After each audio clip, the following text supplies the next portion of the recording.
ఇక హైదరాబాద్ మూసీ పరివాహక ప్రాంతాల్లో స్థానికుల నిరసనలు కొనసాగుతున్నాయి. చైతన్యపురి, కొత్తపేటలోని మూసీ నిర్వాసితులు వంటావార్పు నిర్వహించారు. కొందరు హైకోర్టును ఆశ్రయించి పలు ఇళ్ల యజమానులు స్టే తెచ్చుకున్నారు. మార్క్ చేసిన ఆర్బీఎక్స్ పెయింటింగ్ ను చెరిపేసి ఇళ్ల యజమానులు కూల్చివేతలు చేయకుండా ఇళ్ల ముందు హైకోర్టు స్టే నోటీస్ బోర్డులు ఏర్పాటు చేశారు. మీరు ఎల్లుండి ఖాళీ చేయకపోతే మిమ్మల్ని బయటకు నెట్టేస్తాము, ఇదేది మిగలదు, మీరు ఎవరికైనా చెప్పుకోండి అని చెప్పి ఎక్కడికి పరిగెత్తాలో అర్థం లేకుండా ఉంది సార్. మేమున్న ఇల్లు సార్ ఇది 20-30 సంవత్సరాల నుంచి మేము అక్కడే, మాకు లైఫ్ అదే. మేము ఒక ఫ్యామిలీ ఒక ఫంక్షన్ వస్తే మేము అందరూ కలిసి పోల్చడానికి ఆయనకి ఎట్లా ఎవరు హక్కు ఇచ్చారు సార్? సార్ మెట్రో లైన్ లో హైవేలో మీరు ఎక్స్టెన్షన్ చేశారు కదా, ఎట్లా ఉంటారు? అట్లా ఉండకే కదా 300-400 గజాలు తీసుకుని ఇల్లు కట్టుకున్నాం మేము.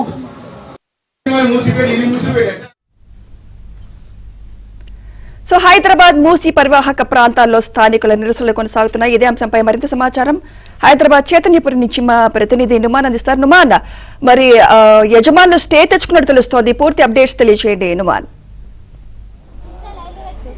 సుమిత్ర, గత 3 రోజుల నుంచి కూడా ఏదైతే మూసీ నివాసితుల ప్రాంతాల్లో పూర్తిగా ఒక హై టెన్షన్ వాతావరణం అయితే నెలకొందని చెప్పవచ్చు. సో నిరసనలు, ఆందోళనలతో ఈ ప్రాంతం అంతా కూడా అట్టుడికిపోతున్నటువంటి సిచ్యువేషన్ అయితే మనకు చాలా క్లియర్ గా కనిపిస్తుందని చెప్పొచ్చు. సో ఈ నేపథ్యంలో ఇటు కొత్తపేట కానివ్వండి, చైతన్యపురి కానివ్వండి, ఈ మూసీ నివాసితులు అయితే పెద్ద ఎత్తున ఆందోళనలు చేస్తున్నారు. ఇప్పటికే కొంతమంది హైకోర్టును కూడా ఆశ్రయించారు. సో హైకోర్టుని ఆశ్రయించి స్టే కూడా తెచ్చుకున్నటువంటి పరిస్థితి. సో కొంతమంది ఇళ్ల ముందు ఏదైతే ఆర్బీఎక్స్ ఏదైతే రెవెన్యూ అధికారులు ఏర్పాటు చేసినటువంటి ఆ పెయింటింగ్ అంతా కూడా తుడిచేసి ఆ ప్లేస్ లో ఏదైతే హైకోర్టుకి సంబంధించినటువంటి నోటీస్ బోర్డులను కూడా పెట్టుకున్నటువంటి పరిస్థితి ఉందని చెప్పవచ్చు. మరోవైపు ఇప్పటికే ఇటు బీజేపీ కానివ్వండి, బీఆర్ఎస్ కి సంబంధించినటువంటి ఎమ్మెల్యేలు, ఎంపీలు కూడా పూర్తిగా ఏదైతే ఇటు మూసీ నివాసితులు చేస్తున్నటువంటి ఆందోళనకు సంపూర్ణ మద్దతును కూడా తెలుపుతున్నటువంటి పరిస్థితి ఉందని చెప్పవచ్చు. ప్రస్తుతం నేను ఏదైతే చైతన్యపురిలో ఉన్నాను. సో చైతన్యపురిలో ఇక్కడ ఉన్నటువంటి స్థానికులు అయితే పూర్తిగా గత 2 రోజుల నుంచి కూడా 3 రోజుల నుంచి కూడా పెద్ద ఎత్తున కూడా ఈ ఆందోళన కార్యక్రమాల్లో పాల్గొంటున్నారు. సో మరోవైపు ఏ క్షణాన హైడ్రా కూల్చివేతలు చేస్తుందనే భయంతో కూడా వీరంతా నిద్రాహారాలు మానేసి పూర్తిగా ఏదైతే ఇళ్ల ముందే కూర్చుంటున్నటువంటి పరిస్థితి ఉందని చెప్పవచ్చు. ప్రస్తుతం మనతో పాటు మాట్లాడడానికి స్థానికులు కూడా ఉన్నారు, వారితో కూడా మనము మాట్లాడదాము. చెప్పండి, దాదాపు 3 రోజుల నుంచి కంటిన్యూషన్ గా మీరు ఆందోళన కార్యక్రమాలు చేస్తూనే ఉన్నారు. సో ఏం చెప్పదలుచుకోండి?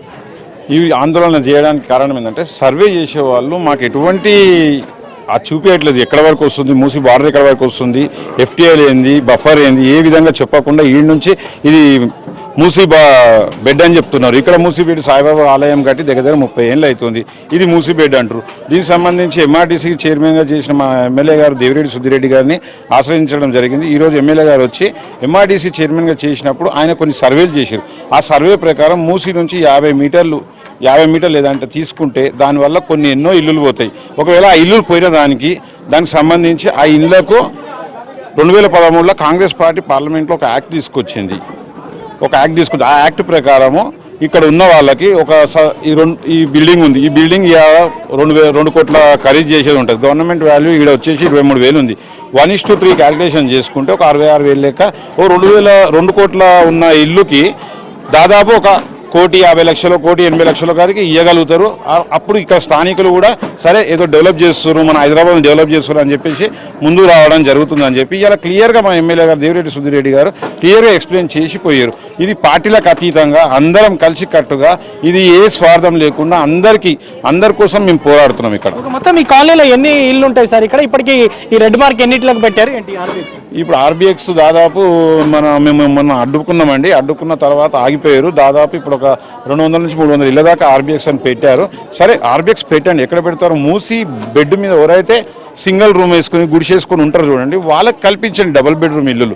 ఇక్కడ బిల్డింగ్లలో ఉన్న వాళ్ళకి వాళ్ళకి డబుల్ బెడ్రూమ్ ఇస్తా అంటే ఒక్కొక్క బిల్డింగ్లో అన్నదమ్ములు 3-4 వాళ్ళ ఫ్యామిలీస్తో ఉంటారు. వాళ్ళు డబుల్ బెడ్రూమ్లలో ఎట్లా ఉంటారండి? ఇలా మాకు ఎమ్మెల్యే దేవిరెడ్డి సుద్దిరెడ్డి గారు ఇంతకుముందు కూడా మాకు గడ్డనారం గత కొన్ని ఏళ్ల సంది వర్షాకాలంలో అక్కడ పోవడానికి అందరికీ ఇబ్బంది, నాలలో కొంతమంది పడి చనిపోయిన వాళ్ళు కూడా ఉన్నారు. దాన్ని మన కేటీఆర్ గారు కానివ్వండి, సుద్దిరెడ్డి గారు కానివ్వండి, అప్పుడున్న మేయర్ గారు కానివ్వండి ఎస్ఎన్డిపి తీసుకొని రావడం, ఇప్పుడు అక్కడ ఎంత వర్షం పడ్డా ఇంత వాటర్ నిలబడతారు. అట్లా ఒక మంచి ప్రణాళిక తీసుకురండి, ప్రజల పాలన చేయండి. ఏందండి దౌర్జన్యం, విధ్వంస పాలన చేస్తున్నారు. కొంతమంది హైకోర్టుకి వెళ్ళి కూడా స్టే కూడా తెచ్చుకున్నారు, ఇళ్ల ముందు కూడా పెట్టుకున్నారు కదా. అవునండి, వీళ్ళందరూ దగ్గర 30 సంవత్సరాల నుంచి ఇక్కడ ఉన్నారు. మేమందరం ఇక్కడ మద్దతుగా వీళ్ళ దగ్గరకు వచ్చాం. వీళ్ళకి ఎటువంటి నష్టపరిహారం అనేది ఇవ్వడం అనేది వాళ్ళ దగ్గర నుంచి ఏ అష్యూరెన్స్ లేదు. పబ్లిక్ని ప్యానిక్ చేసుకుంటా, బుల్డోజర్లు తీసుకొచ్చి కూలగొడదామని చెప్పుకుంటా పబ్లిక్ని భయభ్రాంతులకు గురి చేస్తున్నారు ఈ గవర్నమెంట్. అయితే మనము చూడొచ్చు ఏదైతే ఇక్కడ ఉన్నటువంటి వారందరూ కూడా ఏదైతే నిరసన కార్యక్రమాల్లో గత 2 రోజుల నుంచి కూడా పాల్గొంటున్నారు. కొంతమంది అయితే ఆత్మహత్యాయత్నాలకు కూడా దిగినటువంటి పరిస్థితి కూడా ఉందని చెప్పవచ్చు. మీరు ఎన్ని సంవత్సరాల నుంచి ఉంటున్నారు ఇక్కడ? 15-20 సంవత్సరాల నుంచి ఉంటున్నా సార్ నేను. మీరు సూసైడ్ అటెంప్ట్ కూడా చేశారు మొన్న.